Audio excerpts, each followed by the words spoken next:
오늘 설교의 제목이 너 누구냐라는 설교의 제목으로 하나님의 말씀을 통해서 은혜를 나누고자 합니다.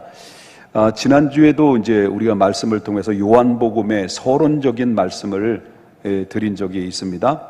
자, 오늘은 본격적인 말씀으로 함께 은혜를 나누고자 하는 건데, 저와 여러분이 함께 읽었던 본문의 말씀은 성육신에 서서 바로 이 세상에 오신 예수님과 그 다음에 그때 당대에 가장 존경받고 왕성하게 하나님의 나라를 선포하고 있었던 세례 요한의 관계에 대해서 오늘 본문의 말씀은 소개해주고 있다라고 하는 것입니다.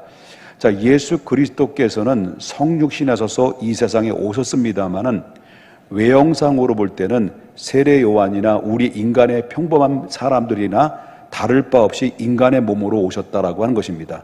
그렇지만 우리 인간과 예수님과의 차이가 있다고 한다면 우리는 죄인이지만은 예수님 안에는 죄가 없는 상태 속에서 성령으로 잉태하여 동정녀 마리아에게 나시고 30세까지 성장하고 30세에서부터 이제 본격적인 공생의 시작을 했던 것을 보게 됩니다. 그래서 예수님 안에는 인성을 가지고 있지만 또 다른 하나의 성품이 있는데 그것이 바로 신성입니다. 예수님은 완벽한 하나님과 동시에 인간으로 오셨기 때문에 예수님이 3년 동안 사역을 하시면서도 바로 죽은 자도 살려냈고 악한 귀신이 예수님 앞에 벌벌 떨고 떠나가게 되고, 그리고 예수님의 한번 선포되는데 사람들의 폐부를 찌르며, 그리고 또한 병마가 고침받게 되고 안진뱅이가 일어나 소경이 눈을 뜨고, 이런 모든 예수님으로부터 나오는 역사 속에서 나오는 그 힘들은 어디서 나오냐면 바로 하나님의 능력, 천지를 창조하신 능력의 말씀을 통해서, 능력의 영적인 그런 신적인 능력을 통해서 이루어진 일들이라고 하는 것입니다. 자, 그렇다면 외형적으로는 인간의 모습과 다를 바가 없이 전혀 다를 바 없는 인간의 모습으로 오셨지만은, 그러나 예수님의 내면적으로 보자는 거죠. 자, 예수님 내면적으로 볼 때는 세례 요한과의 관계는 어떤 관계를 가지고 있느냐라고 하는 것인데, 자, 세례 요한을 먼저 소개를 좀 드려야 될 것 같습니다. 자, 세례 요한은 예수님보다도 6개월 먼저 태어난 예수님과 인간적으로 볼 때는 사촌 형이 되겠죠. 사촌 형입니다. 그리고 이 에센파에 속했기 때문에 이 사람은 경건한 사람으로서 하나님의 나라를 간절히 기다리고 있었던 하나님의 사람, 경건한 사람이라고 평가를 받게 되고요. 그뿐만 아니라 이제 그는 네이 지파에 속한 것입니다. 제사장 지파죠. 한마디로 말하면 그의 가문은 제사장으로부터 쭉 내려오면서 제사장의 가문을 유지하고 있는 명문 가정으로 태어났다라고 하는 것입니다. 그럴 뿐만 아니라 그가 활동했을 그때 당시에 약대 털옷을 입고 광야에서 지팡이를 들고 하나님의 나라를 선포했을 때 그를 따르는 수많은 제자들이 있었습니다. 그래서 수많은 사람들로부터 존경받는 스승이 됐던 사람이 누구냐면 세례 요한이라고 하는 것입니다. 그만큼 권위 있는 스승이었다라고 하는 것입니다.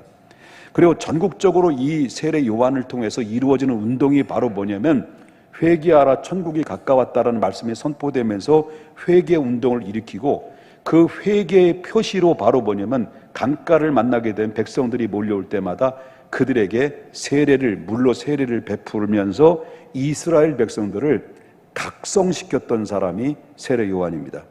그리고 세례 요한이 한번 설교를 할 때마다 그 설교의 입에서 나오는 말씀이 얼마나 권위가 있는지 많은 백성들이 소문에 꼬리를 물고 모든 이스라엘 백성들이 그 세례 요한의 설교를 듣기 위해서 광야에서도 사람들이 몰려들 만큼 그 설교에도 능통한 권위 있는 설교자였다라는 것을 보게 되고요. 하다못해 이방인들마저도 이 세례 요한에 대한 소문을 듣고 그 세례 요한 앞에 무릎을 꿇을 정도로 자기 죄를 고백할 정도로 세례 요한은 바로 그 안에 권능을 가지고 있고 권위를 가지고 있고 영권을 가지고 있었던 사람이고, 백성들로부터 관심을 한눈에 받았던 사람이 세례 요한이라는 겁니다. 자, 이렇게 세례 요한이 인기가 하늘을 찔러요. 그리고 많은 백성들로부터 존경을 받아요. 그리고 그에게는 능력도 있습니다. 이렇게 하늘을 찌를 듯한 그때 당대 슈퍼스타 같은 그런 높은 위치에 올라갔을 때 그때 이제 그에 대한 관심을 가지고 있었던 사람들의 마음 속에는 서서히 상상의 날개를 달기 시작합니다. 그리고 혹시 저분이, 그러면서 그 백성들은 생각하기를 혹시 저분이 그토록 우리가 기다리고 있었던 구약의 메시아가 아닌가라고 하는 그런 생각이 들을 만큼 이 세례 요한에 대한 궁금증이 점점 자아내기 시작했다라는 것을 우리가 보게 된다라고 하는 것입니다.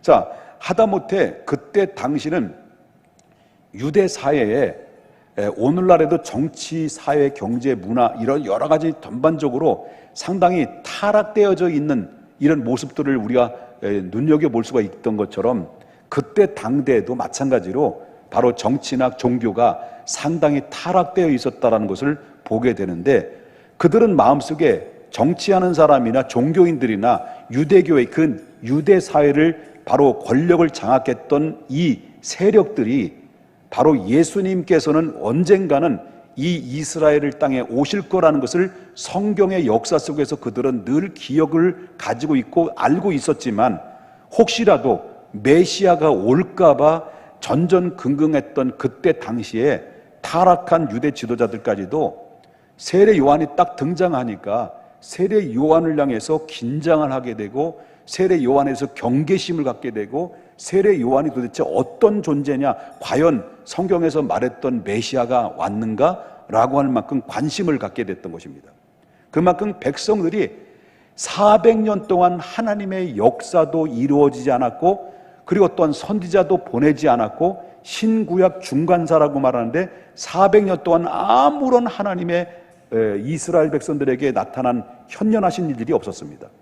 그런데 이 어느 날 갑자기 400년 만에 세례 요한이 딱 등장하고 나서부터 회개하라, 천국이 가까웠다, 약대 털옷을 입고 메뚜기를 먹으면서 이스라엘 백성들을 각성시키고 회개시키는 이런 가운데 있다 보니까 바로 그들의 관심은 그때 세력, 다시 말한다면 그 정치 지도자들, 종교인들이 바로 뭐냐면 신경이 날카로운 거예요. 그래서 최고의 기관이라고 할 수 있는 사내들인 공의회에서 누구를 진상조사를 하기 시작합니다. 세례 요한에 대한 진상조사가 들어가기 시작하면서, 그러면서 제사장들과 레위인들을 바리새인들이 바로 뭐냐면 그 세례 요한에게 보내서 세례 요한에게 세 가지의 질문을 던집니다. 세 가지 질문을 던지는 것 중에 그들에게 질문했던 첫 번째 질문이 뭐냐고 말한다고 한다면 19절 말씀부터 20절입니다. 19절부터 20절을 보겠습니다. 자, 유대인들이 예루살렘에서 누구를 보낸 거죠? 제사장들과 레인들을 누구에게 보냈다는 거예요? 요한에게 보내요. 아까 너 누구냐 했던 것처럼 내가 누구냐라는 질문하죠. 내가 누구냐라는 이제 질문을 했을 때, 그때 이제 20절에 요한의 대답이 뭐냐라는 거죠. 다시 말한다면 이 진상 조사를 이제 하고 이제 그 공의회에서, 사내들인 공의회에서 제사장들과 그다음에 레위인들을 세례 요한에게 이제 보내가지고 질문을 던진 거죠. 세 가지 질문을 던 거죠. 세 가지 질문을 던진 것 중에 첫 번째 질문이 너 누구냐? 너 그리스도냐? 단도직입적으로, 직접적으로, 직설법으로 바로 이 공의회에서 사람들을 위해서 요한에게 질문을 한 거죠. 그때 20절에 뭐라고 말하는 세례 요한이 뭐라고 대답을 했습니까? 나는 누가 아니라는 거예요. 나는 그리스도가 아니다라고 단호하게 얘기합니다. 그렇다면 왜 이렇게 그들이 질문하는 이유가 뭘까라고 하는 거예요. 질문을 왜 했을까요? 자, 세례 요한은 사람들이 모일 때마다 회개하라, 천국이 가까웠느니라고 이렇게 외치는 걸 볼 때 그들이 생각하기를 혹시 이 사람이 예언된, 정말 성경에서 예언된 메시아가 아닌가, 그리스도가 아닌가라는 생각이 들었기 때문에 그런 겁니다. 그래서 도대체 이 사람이 누구냐, 도대체 이 세례 요한이 갑자기 400년 만에 나타나가지고 바로 하나님 나라를 선포하는 이 세례 요한이 누구냐라는 관심을 가지면서 질문했을 때 그 요한의 대답은 간단하게 대답을 합니다. 20절에 아까도 말한 것처럼 바로 나는 누가 아니라는 거예요. 너희들이 생각하는 그리스도가 아니다라는 겁니다. 나는 그리스도가 아니다. 여기서 나는이라는 말이 나와요. 그죠? 여기 나는이라는 말은 헬라어의 원문을 보게 되면 강조형이에요. 그냥 여러분 나는 그리스도가 아니에요 이렇게 얘기가 아닙니다. 나는 그리스도가 아닙니다. 이거예요. 이해되셨습니까? 나는이라는 말은 굉장히 강조점을 강조했던 내용이 이 나는이라는 원문에서 이 강조형으로 강조한다면 나는 그리스도가 아닙니다. 이게 단호하게 그리스도가 아니라고 바로 부인을 하는 이런 모습을 이 세례 요한의 입을 통해서 쏟아냈다는 거예요. 그러니까 이 두 번째 질문을 또 하죠. 그들이 두 번째 질문이 바로 뭐냐면 21절입니다. 자, 21절 또 물었죠? 두 번째 또 물은 거예요. 그러면 뭐라는 거예요? 그러면 누구냐 너? 너 누구냐? 옆에 분 인사 너 누구야? 자, 너 누구냐는 거예요. 그럼 네가 엘리야냐? 그러는 거예요. 엘리야냐? 네가 엘리야냐? 라고 말했을 때 이 사도 요한이 또 뭐라 그럽니까? 나는 뭐라 해요? 엘리야가 아니다. 그러니까 이 세 번째 질문이 또 들어가겠죠? 세 번째 질문이 훅 들어간 거예요.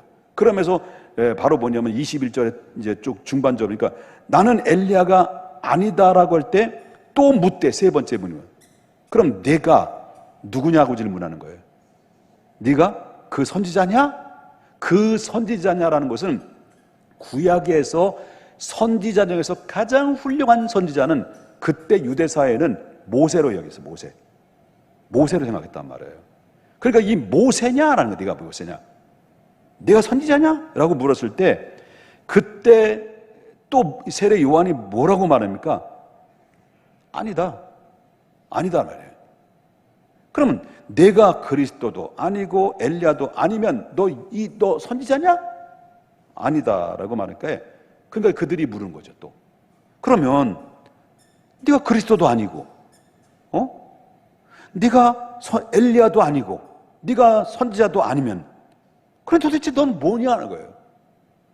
네가 뭔데 온 이스라엘 백성들에게 온 동네 동네 방네 돌아다니면서 이스라엘 백성들의 세례를 주고 네가 뭔데 사람들의 마음을 사로잡고 네가 뭔데 우리 지도자들의 긴장을 시키면서 신경 쓰게 만드느냐 말이야. 네가 뭔데? 아니 네가 그리스도도 아니고 엘리야도 아니고 그리고 선지자도 아니면서 네가 뭔데 무슨 자격으로 이런 행위를 하고 있느냐라는 질문을 던지게 되죠. 그때 세례 요한이 아주 결정적인 대답을 합니다.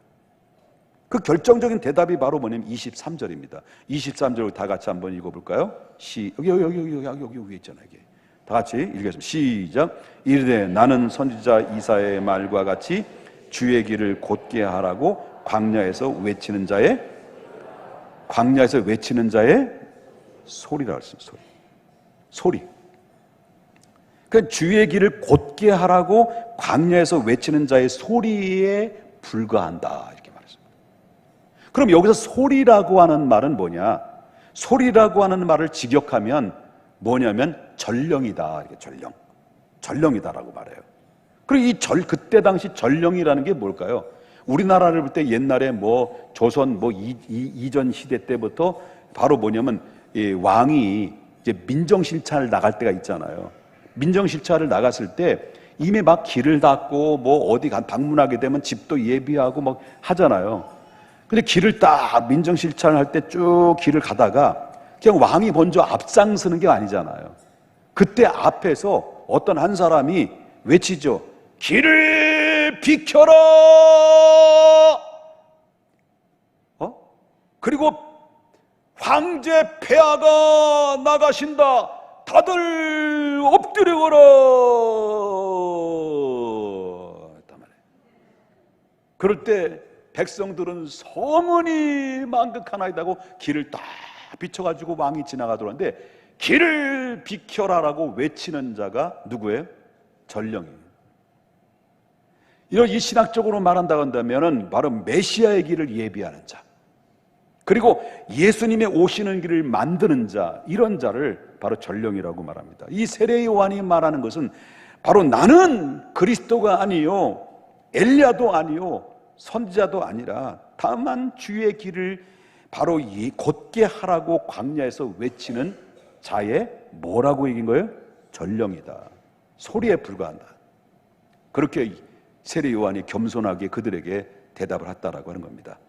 자, 이 소리라고 하는 나는, 이 소리라고 하는 것은 두 번째는, 첫 번째 뭐라고 그랬죠? 또 잊어버렸지.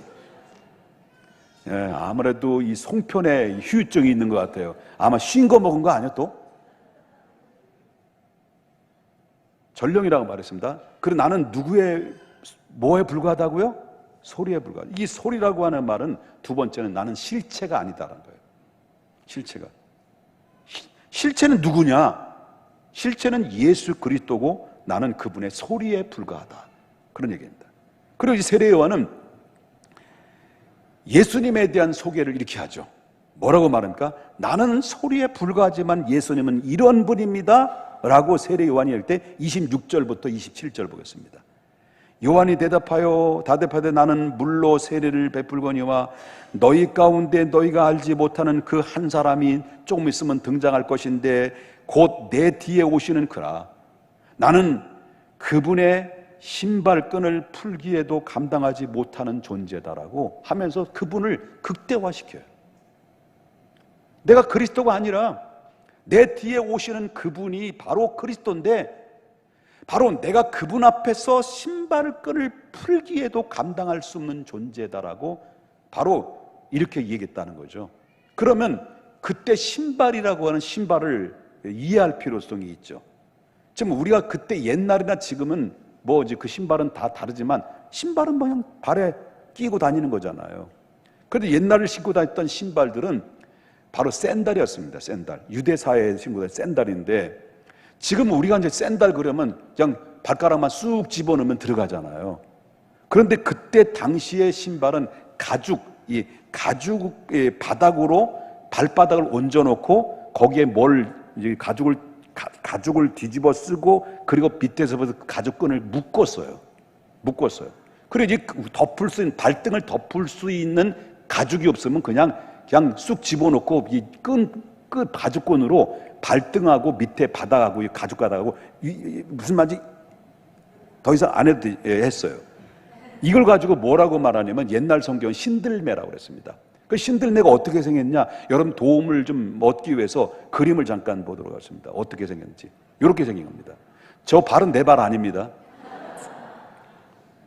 저렇게 생겼습니다. 그러면 아마 저 신발도 저보다 더 엄청나게 더 좀 형편없었겠죠. 그렇게 생긴 거죠. 끈들이 다 있단 말이에요. 그러면 이 샌달을 신고, 그때는 팔레스타인은 비가 안 오잖아요. 우기가 있고 건기가 있다 보니까 먼지가 많아. 그리고 막 여기저기 하루 종일 그 샌달을 신고 다니다 보면 뭐예요? 먼지도 묻고 흙덩이도 묻고, 그러다 보면 그 흙 밑에 이 샌달 밑에 보면 뭐가 돼요? 그냥 그 흙이 좀 뭉쳐지면 그 떡이 돼가지고 그러면서 돌아다니는 거예요. 예수님과 예수님 제자들도 그렇고 그런 신발을 신고 다녔단 말이죠. 그러면 유대 사회에서는 주인이 이제 하루 종일 바깥에 나갔다가 집으로 들어오게 되면, 그래 돈 많은 주인은 종들이 많을 거 아니에요. 종들이 많은데 주인이 딱 들어오면 주인이 딱 문을 열라 하면 들어온단 말이에요. 들어오자마자 종들은 주인이 뭐 오셨습니까 하고 그 주인한테 무릎을 딱 꿇어요. 무릎을 뚝 꿇으면 가장 천한 종이 주인 앞에서 무릎 꿇고 더럽고 냄새 나는 그 신발들을 거기다 하나씩 풀어요. 아까 그 신발 신었던 거 있죠? 그 신발 하나씩 풀어요. 풀어서, 그리고 그 다음에 대야를 갖다 놔요. 물에 담은 대야를 갖다 놓고 그 대야에 더러운 그 발들을 깨끗하게 씻어요. 그래서 신을끈을 푸는 거를 신들매라는 말이 나오는 거예요. 이해되셨으면 아멘 하십시다.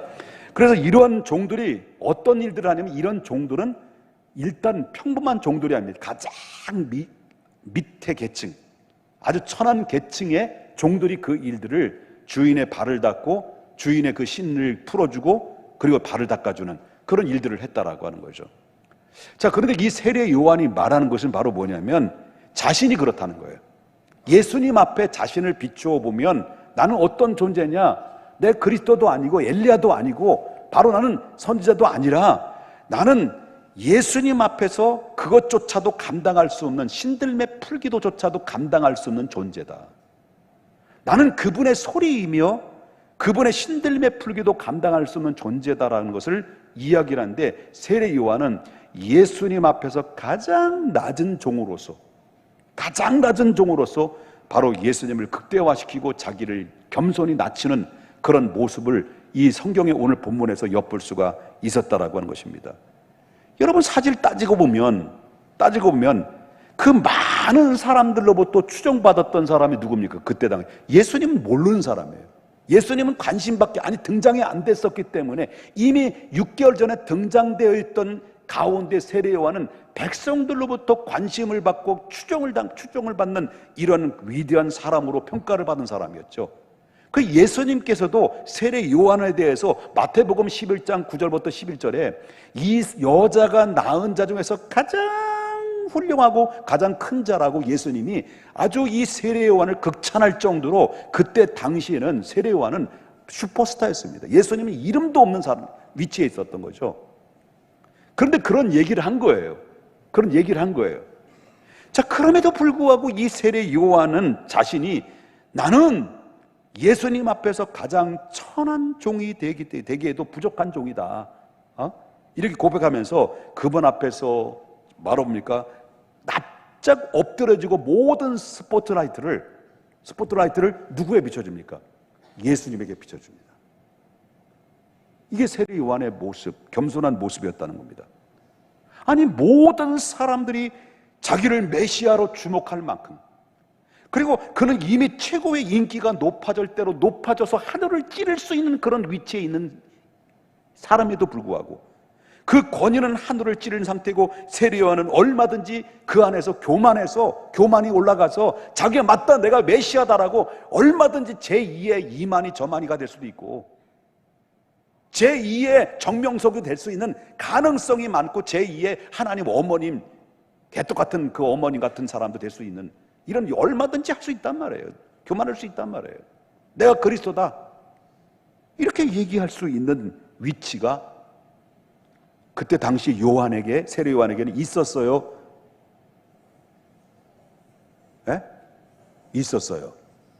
있었지. 설교를 잘 안 들으시나? 반응이, 리액션이 있어야 되는데 없네. 나 삐졌어요. 다음 주에 여기 없으면 그런 줄 알아요. 그런데 세례 요한이 이런 위치에 있음에서도 불구하고 세례 요한은 탈선하지 않고 겸손하게 사명의 자리를 굳게 지킬 수 있었던 그 이유가 어디에 있습니까? 그렇게 겸손한, 내가 분명히 보게 되면 이 상황은 세례 요한이 맞다 말이야. 당신 그리스도 맞습니까? 맞을 수도 있고 안 맞을 수도 있어. 그럴 때 사람들이 맞아, 당신 맞아, 그러면 그렇지? 그렇게 얘기할 수 있단 말이에요. 예? 그런 유혹을 얼마든지 받을 수 있단 말이야. 그렇지 않겠습니까? 그런데도 불구하고 이 사람이 탈선하지 않고 겸손하게 자기의 사명의 자리를 굳게 지킬 수 있었던 이유가 있습니다. 결정적인 이유가 있었습니다. 그게 바로 뭐냐면, 세례 요한은 하나님에게서, 바로 예수 그리스도에게 하나님의 영광을 분명하고 명확하게 보았기 때문이었습니다. 즉, 예수님이 예수 그리스도에게서 누굴 본 겁니까? 하나님을 본 겁니다. 그게 결정적인 말씀이 어디에서 나옵니까? 23절 말씀부터 34절까지, 아니 32절 말씀부터 34절까지 나오죠. 보겠습니다. 자, 요한이 또 증언하여 이르되 내가 봄에 뭐가? 성령이 비둘기같이 어디에서 내려온다는 거죠? 하늘에서 내려와서 그 위에, 예수님 머리 위에 머물렀다는 거예요. 세례 요한도 나도 그분을 알지 못했었다. 나를 보내어 그 물로 세례를 베풀라고 하신 그분이, 그분의 말씀대로 명령대로 나는 그분에게 시키는 대로 세례를 베풀었을 뿐이다. 그분이 누군지 몰랐는데, 그런데 성령이 그에게 내려와서 누구 위에 머물든지 그 머무는 것을 보면, 네가 세례를 베풀 때 그 성령이 그 위에서 머무는 그분을 보게 되면 곧 그분이 뭐로 세례를 줄 분이라는 걸 알라는 겁니까? 성령으로 세례를 베푸는 주는 하나님이시다는 것을 네가 알아라. 하나님의 아들이다, 메시아다 라는 것을 알라라고 이미 세례 요한에게 누군가가 알려줬는데, 그 누군가가 알려준 분이 누구예요? 하나님이시다는 거예요. 세례 요한은 세례받기 위해서 정말 어때요? 그 말씀이 떨어지고 나서 얼마 후에 정말 그 말씀하신 대로 요단강에 말씀을 선포하고 세례를 베풀 때 예수님이 찾아왔어요. 뭘 받으러? 세례를 받으러 찾아왔어요. 그 세례를 받으러 찾아와서 정말 그분이 하나님이 말씀하신 것처럼 그 세례를 베푸는 순간 그 위에 말씀하신 건 성령이 비둘기처럼 하늘로부터 내려와서 예수님의 머리에 임하게 된 거예요. 그거를 누가 본 거예요? 가까이에서, 측근에서, 근접거리에서 직접적으로 목격한 사람이 누구예요? 자기가 세례를 베풀었던 세례 요한이 본 거예요. 여러분, 이 상황을 목격했을 때 세례 요한만 목격하면 이거 의문이 있죠. 그건 네가 본 거고. 근데 그 현장에서 똑같은 상황을 제3자가 본 사람도 있었단 말이에요. 그때 마태, 마가, 누가 제자들이 다 본 거예요. 그때 마태복음 리얼하게 이 상황을 또 덕에서 덧입혀서 이야기를 할 때 마태복음 3장 16절 이렇게 얘기합니다. 누가 얘기하는? 마태가 본 거예요. 예수께서 세례를 받으시고 물 위에 올라오실 때 하늘이 열리고, 아까는 성령이 비둘기처럼 내려오면서 이제는 하늘이 열리고 바로 하나님의 비둘기, 성령의 비둘기같이 내려와 자기 위에 임하시는 것을 보니, 그 다음부터 17절에 보니까 하늘로부터 뭐 같다는 거예요? 그 소리가 누구의 소리예요? 하나님의 음성이에요.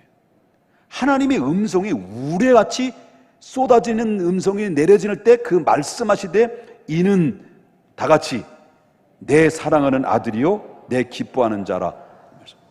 이것을 좀 리얼하게 표현한다면, 이는 내 사랑하는 아들이요 내 기뻐하는 자라. 성령이 비둘기처럼 하늘에서 내려왔고, 하늘문이 열리고 하늘문을 뚫고 하나님의 음성이 내려올 때, 그 세례요한은 그 환경을 받고, 그 광경을 받고, 세례요한 귀에는 두 귀로, 뚫려진 귀로 하나님의 음성을 들었는데, 이는 내 사랑하는 아들, 내 기뻐하는 자라고 음성이, 하나님의 음성이 들리는데, 세례 요한만 보고 들은 게 아니라 그 함께 있었던 백성들과 그 주변에 있었던 예수님의 제자들도 뭐 했다는 거예요? 들었다는 거예요. 믿으시면 아멘 하십시다. 여러분, 세례 요한은 인류를 구원하기 위해서 성육신하시고 오신 예수 그리스도를 발견하는 그 순간, 바로 세례를 베풀었을 때 성령의 비둘기처럼 임하고 하나님의 음성이 들려지는 그 순간, 그 광경을 목격하는 그 순간, 세례 요한은 그 다음부터 내가 어떻게 말을 해야 되고, 내가 어떻게 처신을 해야 되고, 내가 어떻게 행동해야 될지를 분명히 알기 시작했습니다. 세례 요한은 하나님의 아들의 영광을 보았습니다. 보자마자 그는 무릎을 꿇었습니다. 아무것도 아닌 존재다는 겁니다. 내가 지금 슈퍼스타이지만, 내가 얼마든지 높은 위치에 있지만은 나는 그분 앞에는 아무것도 아닌 존재다라고 하는 것을 그는 깨닫고, 거기서 현장에서 무릎을 꿇고 아무것도 아닌 곳으로 돌아갔습니다. 그래서 제사장들과 레위인들이 질문 앞에 세례 요한은 외친 것이 무엇입니까? 내가 어떻게 하나님과 비교할 수가 있겠느냐? 나는 철저한 인간이다. 내가 어떻게 창조주와 피조물을 어떻게 비교할 수 있겠느냐? 나는 철저한 피조물에 불과한 자다. 거룩한 자와 죄인을 어떻게 비교할 수 있겠느냐? 나는 그분 앞에 철저하게 죄인에 불과한 자다라고 고백하면서, 왜 예수님께서, 바로 예수님에서 그렇게 고백하는 이유가 바로 뭐니? 예수님의 영광을 그는 똑똑히 보았고 똑똑히 들었기 때문에. 왜 그렇습니까? 그의 영광 앞에 자기가 흐르게 지나지 않는 바로 사실이라는 것을 그는 깨달았기 때문에 나는 그분을 길을 예비하는 곳에 소리에 불과하다. 나는 그분의 영광 앞에는, 나는 하나님 앞에 아무것도 아닌 존재다. 내가 그저 소리에 불과한 것만으로도 나는 영광일 뿐이다. 그렇다면 중요한 질문이 있죠. 저와 여러분이 도전받고 싶은 게 뭘까요? 여러분은 예수님에게서 이와 같은 영광을 보셨는가라고 하는 겁니다. 여러분은 예수 그리스도가 하나님의 아들이신 것을 여러분들은 보셨는가요? 그래서 주는 그리스도시요 살아계신 하나님의 아들입니다라고 여러분 입술을 통해서 내 마음으로 인격적으로 예수님을 고백하고 받아들이시는 경험이 있는가요? 그렇다면 우리는 하나님의 은혜를 받은 자들입니다. 그렇다면 우리는 하나님의 백성인 것입니다. 우리의 신분은 이제부터는 여러분 이 땅에 적을 두고 살지만은 우리가 돌아갈 본향에 보장받는 하나님의 백성으로 살아가는 존재들입니다. 그렇다면 세례 요한처럼 우리는 어떻게 해야 됐습니까? 그 거룩하신 분 앞에, 그 크신 하나님 앞에 나는 작아져야 되고 더욱더 무릎을 꿇어야 되고 정말 평생에 충성된 사람으로서 우리가 살아가야 되지 않겠냐는 거죠. 이 은혜를 안다면, 이 하나님의 은혜를 안다면, 이 지구촌에 살고 있는 수많은 사람들 중에서 나 같은 것이 어떻게 발견하고 어떻게 나를 알고 계셨든지, 누구든지 알지 못하는데 저 방구석에 처박혀서 어두운 깜깜한 그늘 아래 그 안에서 전전긍긍하고 소망 없이 살아가는 그 안에서도 불구하고 그 틈바구니 속에서 예수님은 나에게 찾아오셔서 나에게 손남을 쓰고 소자야 일어나라, 달리다콤 일어나라 라고 손 내미셔서 나를 일으켜 세우시고 당신의 품으로 안아주신 그 사랑 앞에 이걸 느낀다면 우리는 하나님 앞에 작아져야 되겠죠. 무릎을 꿇어야 되겠죠. 그리고 만만 감사, 드릴 것 없습니다. 드릴 것이 있다면 죄송하고 감사합니다. 그 고백 밖에는 없는 거죠. 답이 없는 거죠. 세례 요한의 대답은 그것입니까? 어떤 의미입니까? 세례 요한은 그걸 본 거예요. 그 영광을 본 거예요. 그러니까 전혀 우리는 교만할 수가 없었던 거예요. 엎드릴 수밖에 없었던 거예요. 세례 요한의 대답은 저와 여러분과는 어떤 의미를 가지고 있을까요? 여러분, 인도의 유명한 옛날에 간디라고 하는 사람은 다 아실 겁니다. 간디가 했던 말이 좀 지금 제 귀에도 제 마음속에도 늘 걸렸던 게 바로 뭐냐면 그가 했던 얘기입니다. 나는 예수가 좋다. 간디는 항상 얘기했어요. 나는 예수가 좋다. 근데 뭐가 더해 붙였냐면 그러나 나는 교회가 싫다. 이렇게 얘기했다는 거예요. 나는 예수가 좋은데 교회는 싫다. 왜 그런 말을 했을까요? 왜 그런 말을 했을까요? 그것은 바로 그때 당시나 지금이나 유대사에 따라 교회의 정체성을 잃었기 때문에 그렇다는 거예요. 오늘도 나는 예수가 좋지만 교회가 싫다고 하는 사람들이 얼마나 많은지 몰라요. 교회 다니는 사람이 싫어서 나는 교회 안 나간다. 나는 예수님이 좋은데, 나는 예수님을 믿고 싶고, 나는 예수님을 믿고 있는데 나는 그러나 교회 안 나간단 말이야. 왜? 교회 다니는 싫어. 목사도 싫어. 싫어서 안 간다는 거예요. 왜 그럴까요? 여러 가지 연구에 의하면요, 현재 예배를 출석하는 사람들보다도 바로 이런 사람들이 더 많다라는 거예요. 교회는 안 다닌다. 그러나 예수는 좋다. 그 이유는 뭐냐? 아까도 반복적인 얘기지만 교회의 정체성을 잃어버렸다. 다시 말하면 교회가 교회답지 않았다는 거예요. 예배가 예배가 되지 않았다는 거예요. 교회는 교회가 돼야 돼요. 예배는 예배가 돼야 돼요. 목사는 목사가 돼야 돼요. 장로는 장로가 돼야 돼요. 권사는 권사가 돼야 돼요. 안수집사는 안수집사가 돼야 되는 거예요. 그런데 이 정체성을 잃어버리고 이 모든 기능들이 마비가 되니 사람들은 교회를 외면하는 겁니다. 여러분, 하루에 꼭 기억해야 됩니다. 교회와 성도는 빛이 아닙니다. 그리스도의 빛을 반사하는 반사체에 불과한 겁니다. 그래서 여러분 사도 요한도 요한에 대해서 이렇게 이야기합니다. 1장 8절에 뭐라고 말합니까? 그는 빛이 아니라 했습니다. 뭐에 대해서 증언하는 겁니까? 이 빛에 대해 증언하러 온 자라고 그랬습니다. 우리 가장 위대한 사람 요한도 빛이 아니라고 그랬습니다. 빛에 대해서 증언하는 소리에 불과했습니다. 여러분 교회를 다녔는데도 불구하고 왜 우리는 행복하지 못합니까? 여러분 교회를 오랫동안 다닌데도 불구하고 우리는 왜 행복하지 않고 왜 마음에 늘 뭔가 풀리지 않는 그런 늘 고난의 마음이 우리를 흔들고 있습니까? 간단합니다. 소리가 되지 않기 때문입니다. 왜 소리가 되지 못합니까? 자꾸 자기의 소리를 높이려고 하기 때문입니다. 자기의 소리를 높이기 때문에 결국 어떻습니까? 내 안에 은혜가 밀려나는 겁니다. 하나님의 말씀이 안 들어오는 겁니다. 하나님의 말씀에 외면당하는 겁니다. 내 소리가 높이면 높일수록 내 마음은 닫아지게 되고, 닫아지고 병든 마음 속에는 아무리 생명의 말씀이, 능력의 말씀이, 우리를 살려내는 말씀이, 우리를 축복으로 인도하는 말씀이 여러분 마음을 두들기고 심령을 두들겨도 마음을 꽁꽁 닫아놓은 상태 속에는 그 말씀이 들어올 수가 없습니다. 왜? 내 소리가 높기 때문에.